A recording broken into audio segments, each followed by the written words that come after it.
Jai Radha Madhava Kunja Bihari.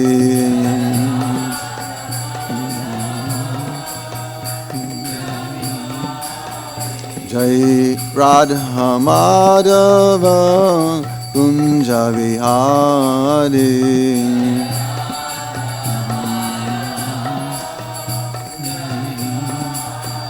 Jai Radha Madhava Kunja Bihari.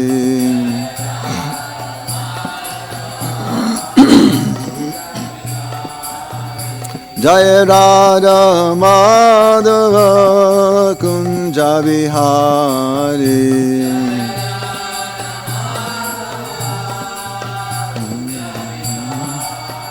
Jai Radha Madhava Kunja Bihari.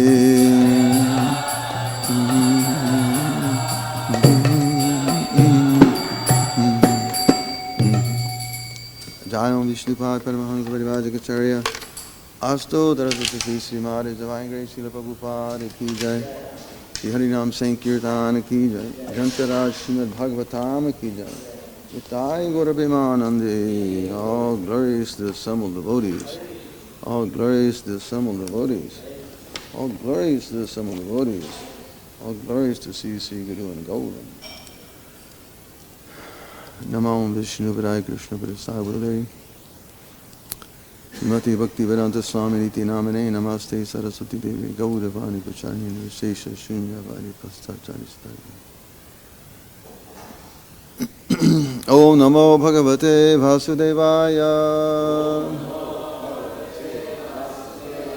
Om Namo Bhagavate Vasudevaya. Om Namo Bhagavate Vasudevaya.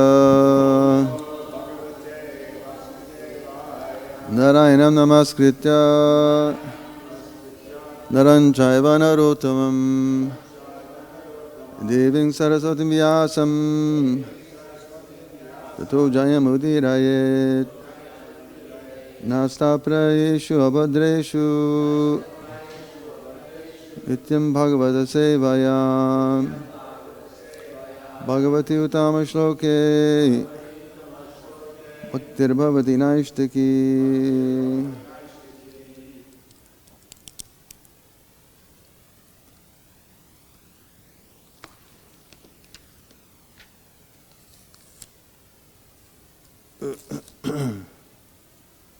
So, reading from Srimad Bhagavatam, 3rd Canto, Chapter 29, entitled The Explanation of Devotional Service.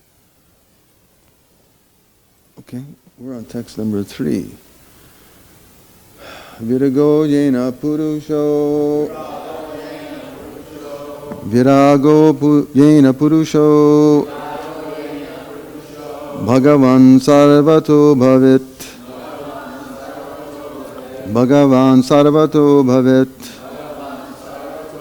ācakṣva jīva-lokasya. ācakṣva jīva-lokasya. vividhā saṁsṛtīḥ. vividhā saṁsṛtīḥ. virāgo yena puruṣo. bhagavan sarvata bhavet. ācakṣva jīva-lokasya. vividhā saṁsṛtīḥ.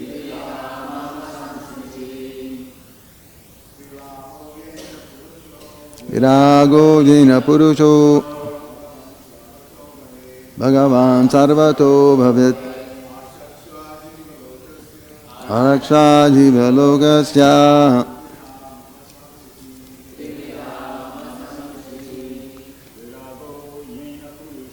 virāgo yena puruṣo. bhavet. ācakṣva jīva-lokasya. vividhā saṁsṛtīḥ.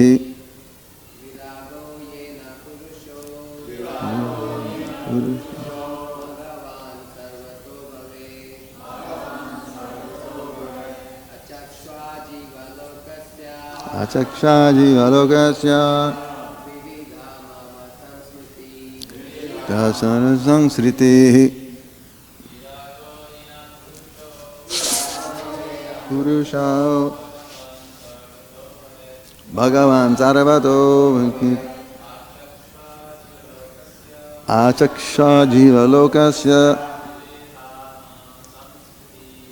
vividhā saṁsṛtīḥ. Ladies. Yena puruṣo sarvato bhavet ācakṣva vividhā saṁsṛtīḥ virāgo yena puruṣo bhagavan sarvato bhavet ācakṣva jīva-lokasya bhagavan saṁsṛtīḥ.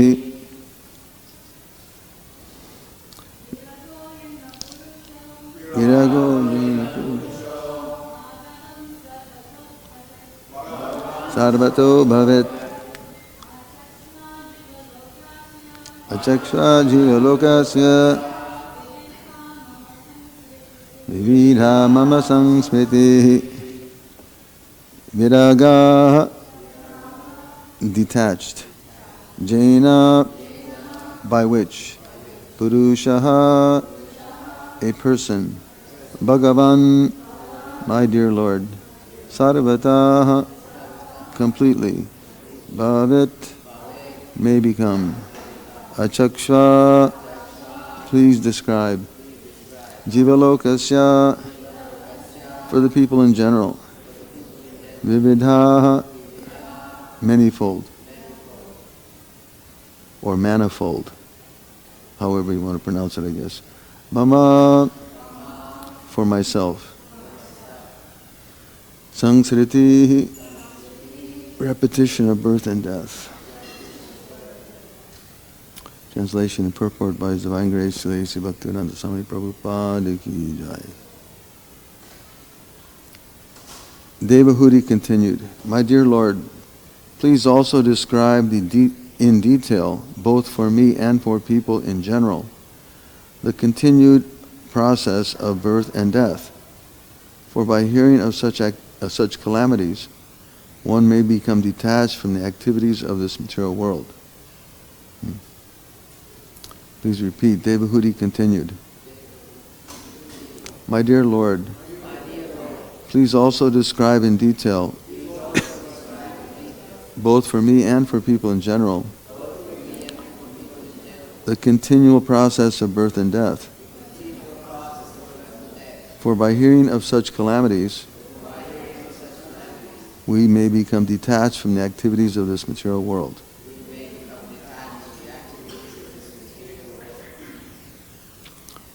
Interesting request here of Devahūti. Purport. In this verse, the word saṁsṛtīḥ is very important. Śreyaḥ-sṛti means the prosperous path of advancement towards the Supreme Personality of Godhead. And saṁsṛtīḥ means the continued journey on the path of birth and death towards the darkest region of material existence. People who have no knowledge of this material world, God, and their actual intimate relationship with Him are actually going to the darkest region of material existence in the name of progress in the material advancement of civilization. To enter the darkest region of material existence means to enter into a species of life other than the human beings. Ignorant men do not know that after this life they are completely under the grip of material nature and will be offered a life which may not be very congenial. How a living entity gets different kinds of bodies will be explained in the next chapter. This continual change of bodies in birth and death is called saṁsāra. Devahūti requests her glorious son Kapila Muni to explain about this continued journey, to impress upon the conditioned souls that they are undergoing a path of degradation by not understanding the path of bhakti-yoga, devotional service. Om Jnanatimidandasya Jnananjana Shalakaya Chakshunamitam Jena Tasmai Sri Gurave Namah. Gum Guru Divachalam Pangam Lankaya Tekam Yatkipadamande Sigunam Dinataranam. Devahūti continued, my dear Lord, please also describe in detail, both for me and for people in general, the continual process of birth and death. For by hearing of such calamities, we may become detached from the activities of this material world. What a very profound statement and request. Generally, people don't want to hear about the miserable stuff, right? They're not interested in bad news, but they want good news. And what to speak of hearing about that news in detail? Nobody really wants that, right? Nobody goes to, unless you're really weird, you're not going someplace to, you're not going out in the street and asking someone, hey, please, can you tell me some bad news? I really need it.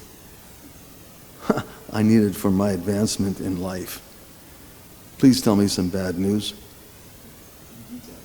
In detail. Can you break it down for me? This is the, wow, what a profound statement here and request by Devahūti. Only a devotee would ask that. Only a devotee would ask, please Lord, in detail explain to me how rotten this world is and how terrible material existence is. But no, just tell me about the good things, and you can get this by taxation. We'll make so much money. By hard work, you'll get your car. You'll get your this or that. This is the ocean of difference between one who's engaged in spiritual activity, spiritual life, bhakti-yoga, and those who are engaged in material life. They don't have any interest in such things. Let's cover it over, right? Let's make it real fast. Just like when the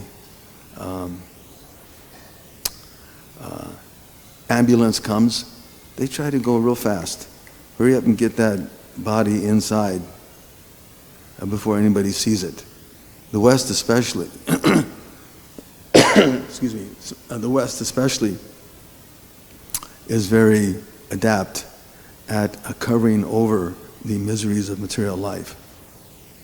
Well, just take some intoxication, you'll be all right. Just get some sense gratification, you'll be all right. You won't recognize how every step is full of danger, how at every step you could be eliminated, how at any moment this life can be finished, right? The commercials are there, and they're trying to advertise how beautiful, if you go to such and such place, the skies are blue, the ocean water is clear.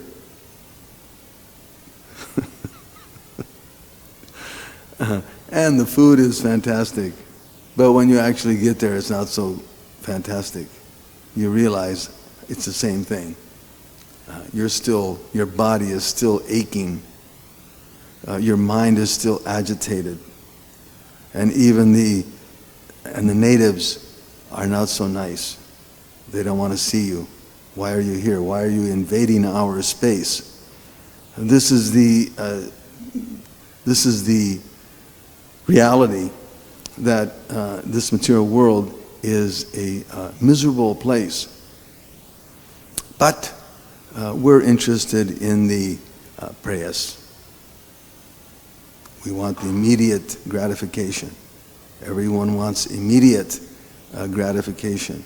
Hurry up and take this such and such, and your ability to eat more will be there. Right? If you take this particular pill, then you can really eat like crazy. Or if you take such and such pill, then you can really sleep. You can sleep as long as you like, and if you take a few more, you'll sleep even longer. And this is the whole mindset. Let's eat, sleep, and be merry. This is the consciousness in material life, unfortunately. But they don't understand the reality of it all.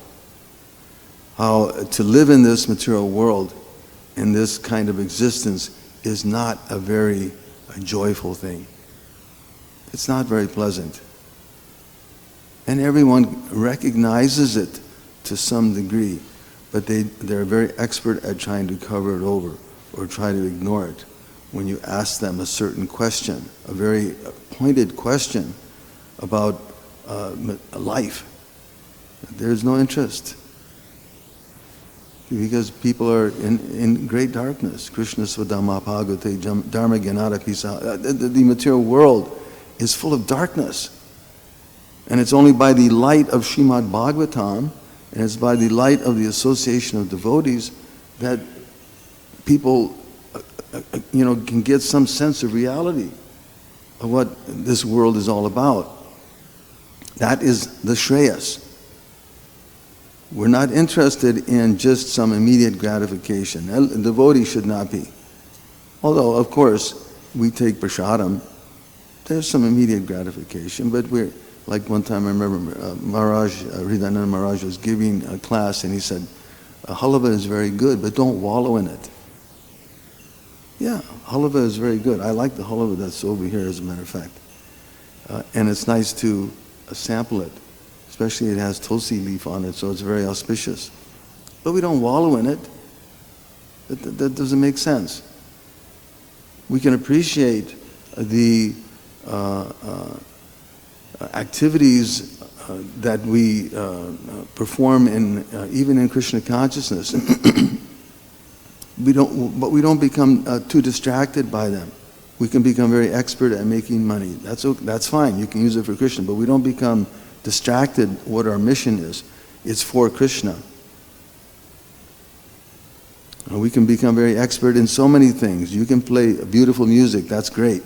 But to get distracted and think that, oh, I can play the drum, or I can sing, or I can do this or that, that's not the point. That's not the point. The point is to do it for Krishna. Srila Bhakti Siddhanta Saraswati Thakur, I heard one statement, I think it was, I can't remember where, maybe, please correct me if I'm wrong, but he couldn't carry a tune. And sometimes it was on purpose. Just to emphasize the importance of focusing on the holy name, on the sound vibration, on the understanding that Krishna, the Supreme Personality of Godhead, is there. So we're not interested in this prayas. Śreyaḥ-sṛti dhanyam sastayanam bhat. The Srimad Bhagavatam is meant for the ultimate good. We're interested in the ultimate good. When Swarup Damodar Goswami was serving Chaitanya Mahaprabhu in Puri, he would make it a point that when people would come and want to see the Lord, he would first tell them, first you study Srimad Bhagavatam. First you study Srimad Bhagavatam, and then you'll understand when the person Bhagavat is speaking, and you'll better appreciate that association. So the idea is to receive that knowledge in a proper state of mind. Just like here, Devahūti, she's very interestingly, she's asking that, please describe both in detail.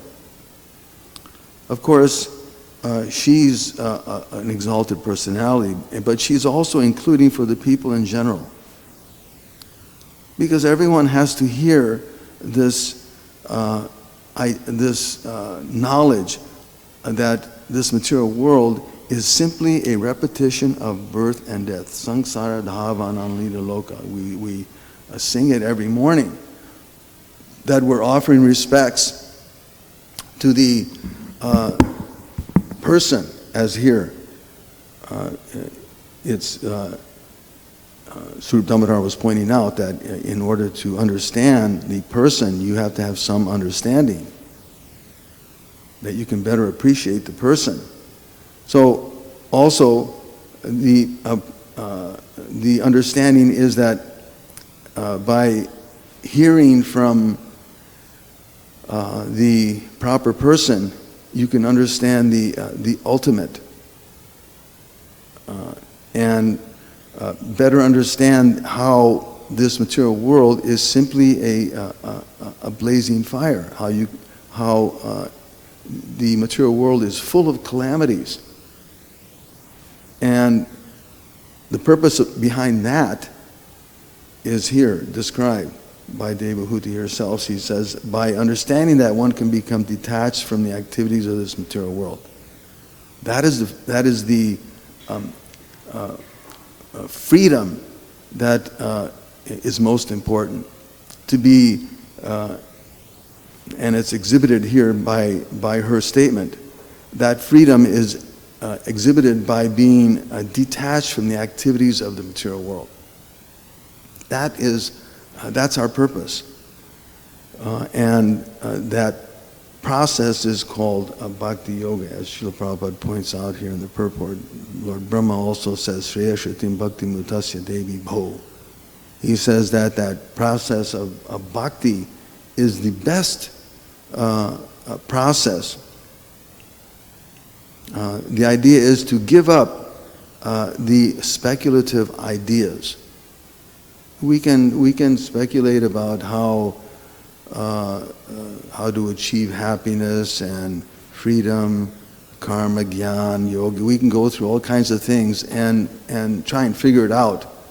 But those kinds of processes, Lord Brahma explains, are just troublesome. Why do you want to go through all that? It's just, he compares it to a person, shaking a husk of grain, or a husk of some wheat grain, and there's no grain in the husk, and the only reward is your hard labor. The only result you're getting from all of that is the hard labor you're putting into it. Just like we see again in the material world, people are working so hard, but what is their reward? It means nothing. It's nothing. It's just the same old chewing the chewed. It goes over and over and over. And until one gets the mercy of the devotee of the Lord, just as here Devahūti is so thankful that her son Kapila Dev, of course, personality of Godhead, but he's instructing, and she's asking for that instruction to be given to everyone. Just as the spiritual master, he has the benediction of the Lord to, and he's compared to the rain cloud, which comes and it pours rain on every space without discrimination, just as here we had a few days ago and even this morning. Again, the rain clouds are there, and they're not showing some it's just the highway, so we're not going to give any rain, or it's just a sidewalk, or this or that. No, it goes everywhere, and it gives that mercy. So the devotee of the Lord, as here in the example of Kapila Dev, is describing, and will describe in the following chapters, the process of devotional service, how important it is, and that it's necessary if one wants to advance in the human form of life. And here, people who have no knowledge of this material world, God and their actual and their intimate relationship with Him are actually going to the darkest regions of hell. Urdhvam gachanti sattva madhe tishnani rajasa. You have a choice. You can go to this planet or that region or higher, lower. You can work very hard and do your tapasvis and tapasyas and hope that you're elevated to such and such place. But again, it's the same cycle over and over and over. But those who don't understand what their true relationship with it is are actually going to the darkest regions of material existence in the name of progress in the material advancement of civilization. Right? They're working so hard and not knowing that it just means that you're going through this cycle over and over and over and not actually making any progress. Ignorant men do not know that after this life they are completely under the grip of material nature and will be offered a life which may not be very congenial. Isn't that true? That we're working so hard, but there's no guarantee. You don't know what the next life is, what's in store for you. You may be very advanced, and people are so proud of their money, their wealth, their position, their name, their power, but they don't know. They have no idea that in the next life, they may be some animal in the street, and everyone is waiting to pounce on you.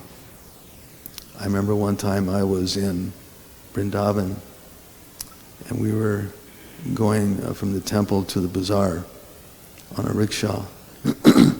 And as we were going down the road, in front of us, another rickshaw hit a dog, and it was quite a good collision. And the dog ended up in the roadside and was crying.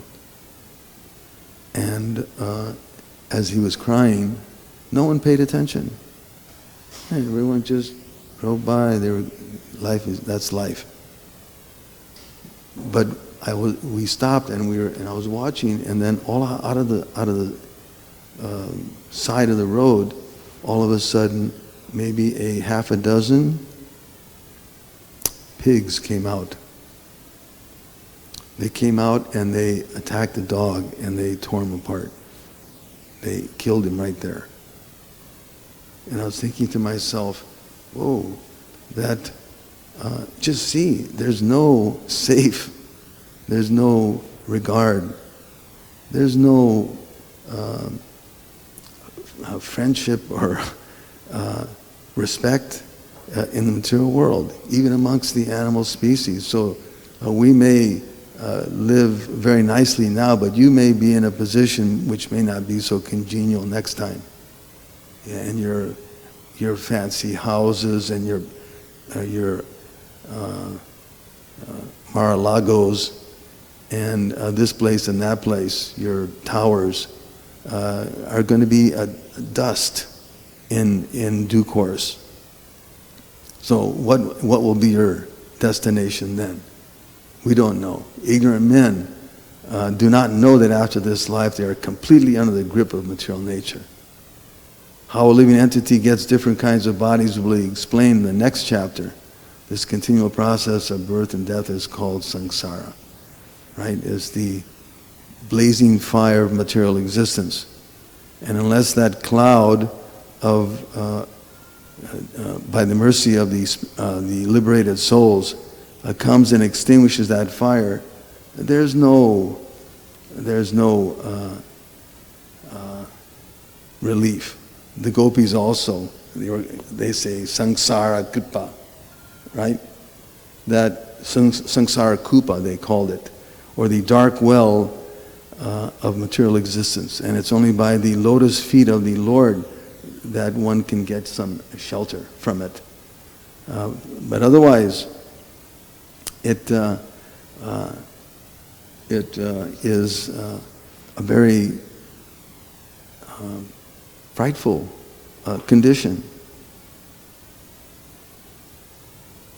because of their ignorance. Saṁsāra tapan akilam. There's a wonderful statement here that although the living being has facility to live in both the spiritual and material worlds, because he's influenced by avidya, he's thrown into this material world, right? The Ishopanishad also points that out. What is that verse? Vidyam cha vidyam chayas yastad vedo bhayam saha. That one must learn the process of nescience and knowledge side by side. Only by then can one understand how to transcend the repetition of birth and death and enjoy the full blessings of immortality. So we have full experience of what material life is. Everyone has that experience. We're getting old, we're getting diseased, we're losing our eyesight, we're losing our brain power, losing our friends, this or that. Everything is happening. So we have full experience of what material life means.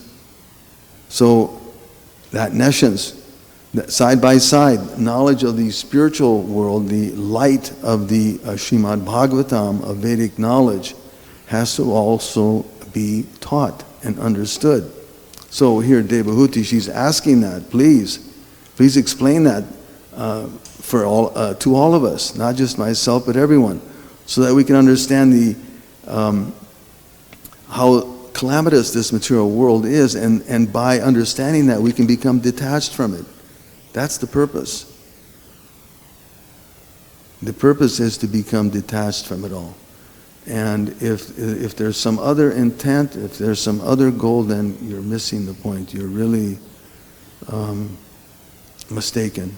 And we find that in the material world, the general mass of people are totally mistaken. But it's the devotee of the Lord who is engaged in the process of bhakti-yoga who actually understands what's reality, and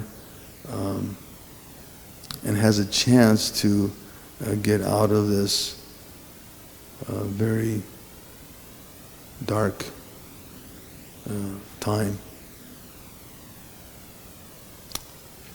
Well, in there, are there any questions or comments? Yes, Mataji.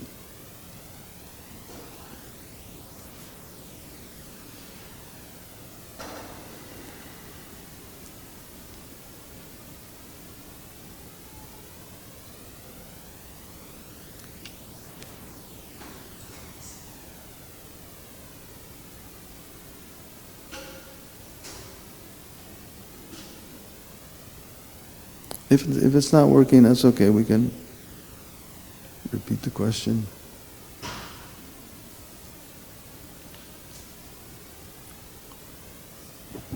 Thank you for your wonderful presentation, Prabhu.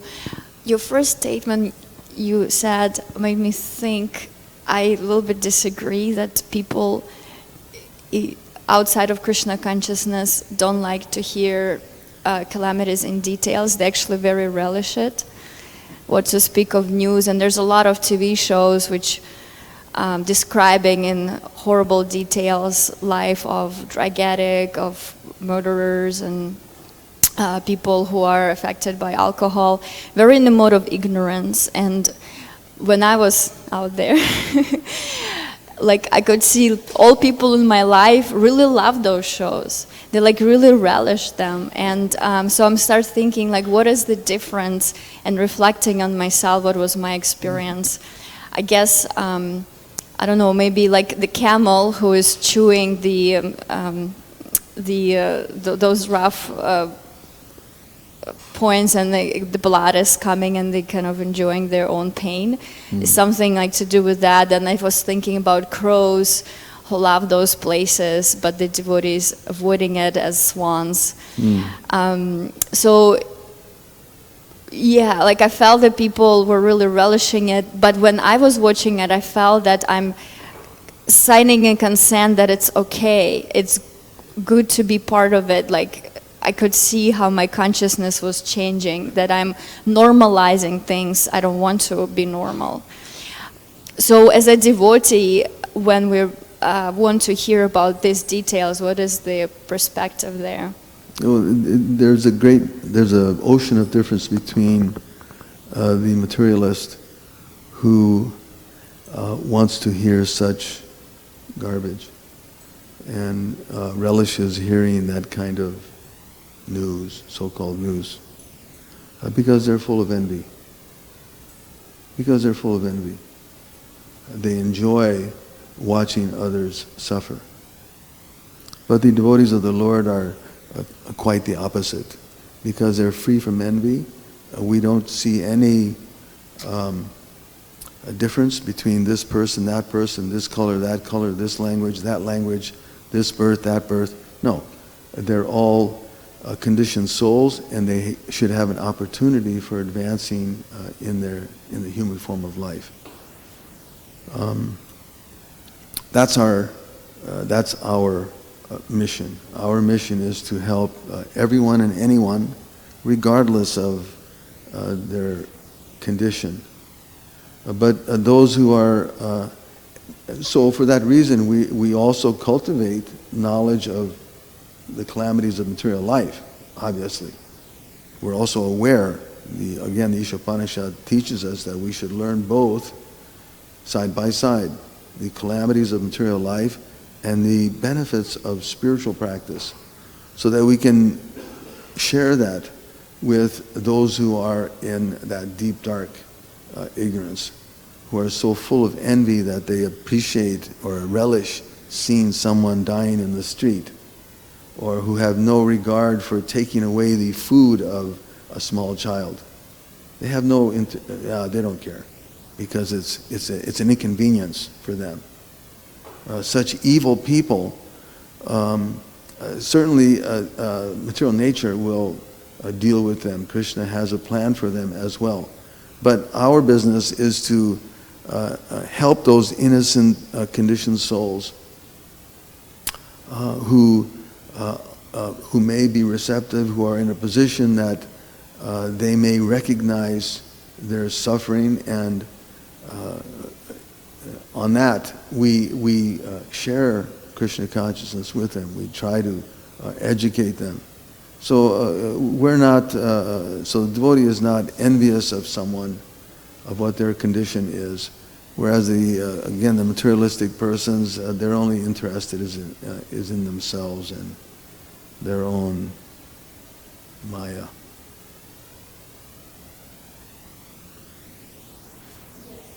Prabhu, the envy, and also when you were speaking, what came to me is that we have a higher taste, so we know where's the ocean of joy, and we don't have to look for those drops in something which doesn't have like the hogs finding the pleasure in eating stool. Yeah. But the people who don't have the knowledge, that's all they got, so they kind of try to find it in those places. Yeah.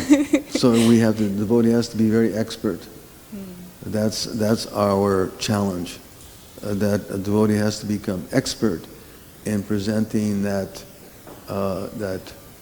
good taste, that transcendental experience, whether it be through prasadam or knowledge or sound vibration, the holy name, association, friendship even, just being a kind person. People recognize that. The conditioned souls can recognize that. Even when you go out on Sankirtan, and you're talking to some person, they have no interest in what you're saying, but because you're such a kind person, okay, yeah, I'll take a book. Or, no thanks, but thank you very much.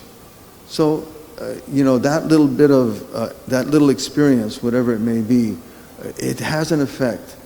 And that conditioned soul will benefit. There's no doubt of it.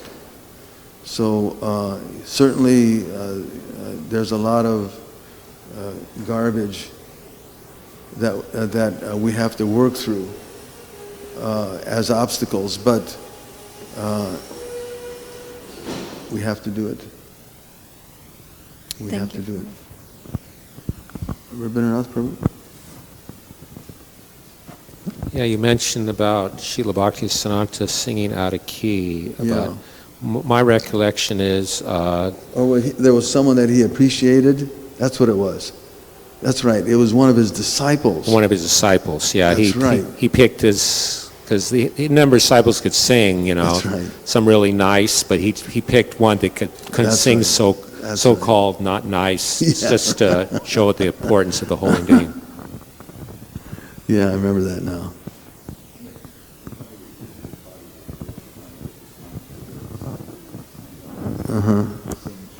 Sri Rupa Manjari, and Bhaktisiddhanta said, no, I want Sridhar Maharaj, and he was kind of known for not being very musical, but he wanted him to sing because he was considered very, sincere devotee. But he was actually a good singer, Sridhar Maharaj.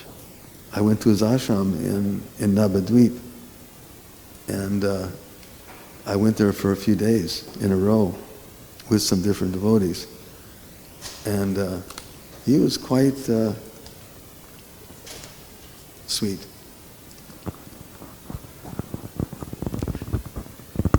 All right, Srila Prabhupada ki jai.